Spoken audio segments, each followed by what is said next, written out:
നമ്മുടെ ട്രിവാൻഡ്രത്തെ ഈസ്റ്റ് റോഡിൽ വെട്ടിമുറിച്ച കോട്ടയ്ക്കകത്ത് ഒരു ഫേമസ് ആയിട്ടുള്ളൊരു ഇഡ്ഡലിക്കടയുണ്ട്. നമ്മുടെ സുനിൽ വാക്സ് മ്യൂസിയത്തിൻ്റെ ഓപ്പോസിറ്റ്.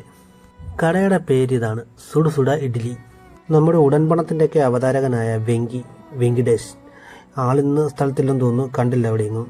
ഇന്ന് മലയാള സിനിമയിലെ അറിയപ്പെടുന്നൊരു നടനായ വെങ്കിടേഷും കൂട്ടുകാരും ചേർന്ന് നടത്തിയ ഒരു ചെറിയൊരു സംരംഭമാണ് ഇത് സുടുസുട ഇഡ്ഡലി.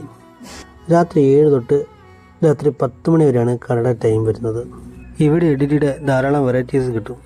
സോയ ഇഡ്ഡലി, ദം ഇഡ്ഡലി, ബട്ടർ ഇഡ്ഡലി, പൊടി ഇഡ്ഡലി, അങ്ങനെ ഇവരുടെ ഫുഡിൻ്റെ ക്വാളിറ്റി എടുത്ത് പറയണം. നമ്മളെ വീട്ടിലുണ്ടാക്കുന്ന അതേ ടേസ്റ്റിൽ നമുക്ക് കിട്ടും. സാമ്പാറും ചട്നിയും ഒരു രക്ഷയില്ല. കൊടുക്കുന്ന പൈസയ്ക്ക് വായിക്ക് രുചിയായിട്ട് നമുക്ക് കഴിച്ച് മനസ്സും നിറഞ്ഞ് വയറും നിറഞ്ഞ് നമുക്ക് തിരിച്ചു പോരാം.